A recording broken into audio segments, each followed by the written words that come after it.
ഇപ്പോൾ തിരച്ചിൽ ഇപ്പോൾ ഒരു ഏകദേശം അവസാനിച്ച ഒരു ഘട്ടമാണ്. കാരണം ഇപ്പോൾ മണ്ണുമാന്തി യന്ത്രം അടക്കമുള്ളത് കൊണ്ട് തിരച്ചിലാണ് ഇപ്പോൾ പുരോഗമിച്ചുകൊണ്ട് ഇരുന്നത്. അതിപ്പോൾ അവസാന ഘട്ടത്തിലേക്ക് നീങ്ങുകയാണ്. ഇനി അത് ഒരുപക്ഷെ നാളെ മാത്രമായിരിക്കും പുനരാരംഭിക്കാൻ കഴിയുക. ഇപ്പോൾ നമ്മളുള്ളത് ഈ വെള്ളാർമല സ്കൂളിന് സമീപം തന്നെയാണ്. ഇവിടെ ഈ സ്കൂളിൽ പഠിച്ച് ഇറങ്ങിയ പൂർവ്വ വിദ്യാർത്ഥികളാണ് നമ്മളോടൊപ്പമുള്ള ഇവർ. പേരെന്തായിരുന്നു? വിപിൻ. ജിജിൻ. വിജയൻ. നിങ്ങളെല്ലാവരും ഇവിടെ പഠിച്ചു പോയ ആളുകളാണ്? ഇവിടെ തന്നെയാണ്, വീട്ടിലുമാണ്. ശരിക്കും സംഭവിച്ചത് എന്താ വെച്ചാൽ ഇതിൻ്റെ ഒരു 1-2 കിലോമീറ്റർ 2.5 കിലോമീറ്റർ അപ്പുറത്താണ് ഇതിൻ്റെ പൊട്ട് വന്നത്. നമ്മളൊരു 10-12 വർഷം മുമ്പ് വരെ ഇവിടെ വലിയ റിസോർട്ടോ മേഖലയോ കാര്യങ്ങളൊന്നും വലിയ കാര്യക്ഷമമല്ലായിരുന്നു. ഇപ്പോൾ ഇതിൻ്റെ കുന്നിൻ്റെ മുകളിൽ റിസോർട്ടും കാര്യങ്ങളൊക്കെ വന്നു. അതിന് വേണ്ടിയിട്ടുള്ള ജെർക്കിങ്ങും ബിൽഡിംഗ് ഉണ്ടാക്കാൻ വേണ്ടി ജെർക്കിങ്ങും അതൊക്കെ ഒരു പരിധി വരെ ഈ പൊട്ടലിന് ഭാഗമായിട്ടുണ്ട്. 2020 പൊട്ടൽ, ആ പൊട്ട് കഴിഞ്ഞിട്ട് അതിൻ്റെ തൊട്ട് ജെർക്കിങ്ങിന് ആ പൊട്ടലിൻ്റെ വൈബ്രേഷനിലാണ് ഇപ്പോൾ മഴ വന്നിട്ട് ഇത്രയും കൂടുതൽ പൊട്ട് വന്നത്. നമുക്ക് ഇതുവരെ സ്കൂളിൻ്റെ അവിടെ നിന്ന് മാറി നിൽക്കണമെന്നോ വീടിന് തൊട്ടിടന്ന് മാറി നമുക്കൊരു നിർദ്ദേശം ഇതുവരെ കിട്ടിയിട്ടില്ല. അങ്ങനെ എന്തെങ്കിലും നിർദ്ദേശം കിട്ടുകയാണെന്നുണ്ടെങ്കിൽ 1000-1200 കുടുംബങ്ങൾ ഇവിടെ നിന്ന് പോകില്ലായിരുന്നു.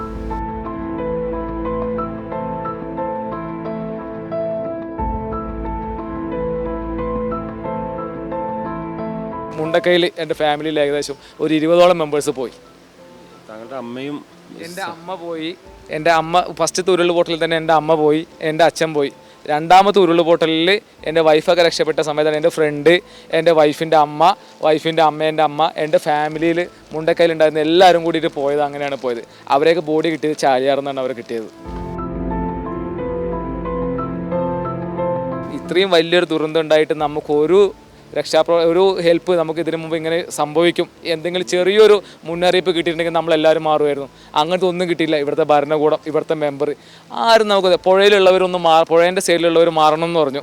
പുഴേൻ്റെ സൈഡിലുള്ളവർ മാറിയിട്ടല്ല അത് വെള്ളം ഉയരുന്നുള്ളത് കൊണ്ടാണ് അത് മാറുമെന്ന് പറഞ്ഞു. ചേട്ടാ, പുഴേൻ്റെ സൈഡിൽ എന്ന് വെച്ചാൽ 1-2 വീടാണുള്ളത്. ഇത് പോയിക്കുന്ന ഒരു പ്രദേശം മൊത്തമാണ്.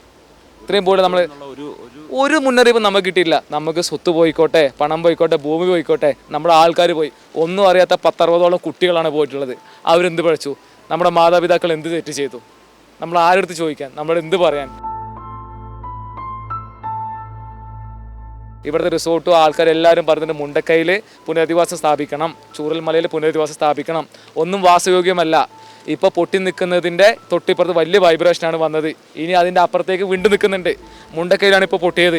സ്കൂൾ റോഡിന് മുകളിൽ വിണ്ടു നിൽക്കുന്നുണ്ട്. ഇതെല്ലാം കൂടി പൊട്ടിയിട്ട് ഇനി അടുത്തത് വന്നു കഴിഞ്ഞാൽ ഇവിടെ നീലിക്കാപ്പ് എന്ന് പറഞ്ഞ പ്രദേശം വരെ ഉണ്ടാവില്ല. അങ്ങനെ പോവുകയാണെന്നുണ്ടെങ്കിൽ ഇപ്പോൾ കണ്ടതിനേക്കാളും 3 ഇരട്ടി വലിയ പൊട്ടായിരിക്കും ഉണ്ടാവുക.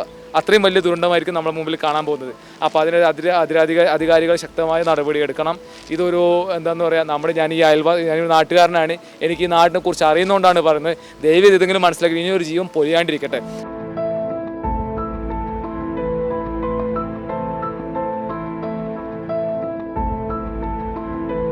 മുണ്ടക്കൈ എന്ന് പറയുന്ന സ്ഥലത്തായിരുന്നു എൻ്റെ വീട്. മുണ്ടക്കൈ ആ പൊട്ടുന്ന 2020 ഓഗസ്റ്റ് 7 എൻ്റെ വീട് ഉരുൾപൊട്ടിപ്പോയി. അന്നത്തെ ചെറിയ പൊട്ടായിരുന്നു. ആ പൊട്ട് അന്ന് 2020 അവിടെ ഉരുൾപൊട്ടിയപ്പോൾ എൻ്റെ വീട് മൊത്തം പോയി. അന്ന് ഞങ്ങൾ എൻ്റെ ഭാര്യയും 2 കുട്ടികളും രക്ഷപ്പെട്ടു. ആ ഉരുൾപൊട്ട് എന്തായാലും മുകളിൽ പൊട്ടുന്നറിയാം, കാരണം അടിയിൽ പൊട്ടിക്കണ്. അതിൻ്റെ ബാക്കിയാണ് ഇപ്പോൾ പൊട്ടിയിട്ടുള്ളത്.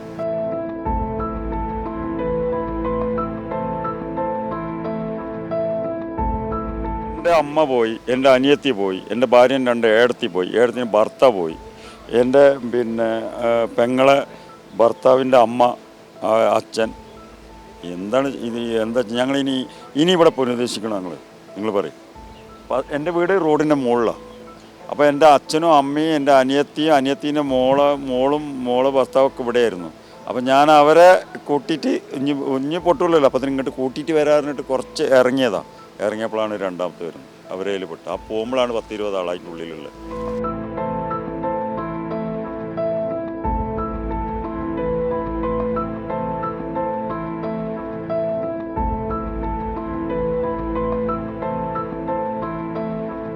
അല്ലായിരുന്നു ഈ കലാലയം.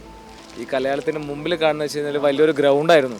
ഈ ഗ്രൗണ്ടിൽ ഞങ്ങൾ ഒരു 20-25 വർഷമായിട്ട് ഞങ്ങളിവിടെ ഒന്ന് കളിക്കുന്നു, ഊണ് ഉറക്കവും ഞങ്ങളെല്ലാവരും ചിലവഴിക്കുന്നത് ഇവിടെയായിരുന്നു. ഇതിൻ്റെ തൊട്ട് മുകളിൽ വേറൊരു ഗ്രൗണ്ടുണ്ട്. ഈ പുഴ എന്ന് വെച്ച് കഴിഞ്ഞാൽ ഇതേപോലെ നല്ലായിരുന്നു പുഴ ഉണ്ടായിരുന്നത്. ആ ലാസ്റ്റ് കാടിൻ്റെ തൊട്ട് എടുത്തായിരുന്നു കുറച്ച് പുഴ ഉണ്ടായിരുന്നത്. ഇതല്ല, ഇപ്പോൾ പുഴ പൊട്ടി വന്നതിൽ പുഴ വന്നതാണ്. ഇത്രയും നമ്മളത് പോവാൻ ഇതുപോലത്തെ ഒരു ദുരന്തം ഇതുവരെ ഉണ്ടായിട്ടില്ല. ആർക്ക് വേണ്ടിയിട്ടാണെന്ന് പറയുന്നത്? മനുഷ്യബലി കൊടുക്കുന്ന ആർക്ക് വേണ്ടിയിട്ടാണ് പറയുന്നത്? ഇനി ഇവിടെ ജീവിക്കാൻ കറക്റ്റ് എഗ്രിമെൻ്റ് ചെയ്തെന്നാലേ ഓരോരുത്തർക്ക് ജീവിക്കാൻ കഴിയുള്ളൂ. ഇത് എല്ലാ വർഷവും വീടും മാറ്റി എങ്ങോട്ടാണ് പോവുക പറയും?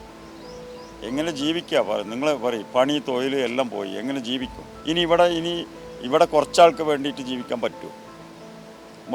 ഭാര്യനെയും കുട്ടികളെയൊക്കെ ഇനിയും കൊടുക്കാൻ പറ്റുമോ? ഇനി എന്താ ചെയ്യേണ്ടതെന്ന് പറയണം. പക്ഷേ ഇനി ഒരു പുനരധിവാസം അത് ആലോചിച്ച് ഇനി അങ്ങനെ പുനരധിവാസം കഴിയാൻ പറ്റില്ല. കാരണം വലിയ മലയാണ് ഇനി വരാനുള്ളത്. നാട്ടുകാർ പറയുന്നത് ഏറ്റവും അതിൻ്റെ അകത്ത് ഏറ്റവും വിഷമകരമായ സംഗതി സ്വന്തം മാതാപിതാക്കളടക്കം നഷ്ടപ്പെട്ട ആളുകളാണ് ഈ നിൽക്കുന്നത്. എന്നിട്ടും അവർ ഇപ്പോഴും ഈ രക്ഷാപ്രവർത്തനത്തിൽ സജീവമായി നിൽക്കുകയാണ്. ആ സമയത്താണ് അവർ നമ്മളോട് വന്ന് ഈയൊരു കാര്യങ്ങൾ ഞങ്ങൾക്ക് ചൂണ്ടിക്കാണിക്കാറുണ്ടെന്ന് പറയുന്നത്. പ്രധാനമായും ഈ ഒരു ഉരുൾപൊട്ടാൻ സാധ്യതയുണ്ട് എന്ന് ഇവരടക്കം ഇവിടെയുള്ള ആളുകളോട് പറഞ്ഞിരുന്നതാണ്. പക്ഷേ വെള്ളം ഉയരാൻ സാധ്യതയുണ്ട്, അത് പുഴയുടെ തീരത്തുള്ളവർ മാത്രം മാറി താമസിക്കണമെന്ന ഒരു നിർദ്ദേശം മാത്രമാണ് നൽകിയത്.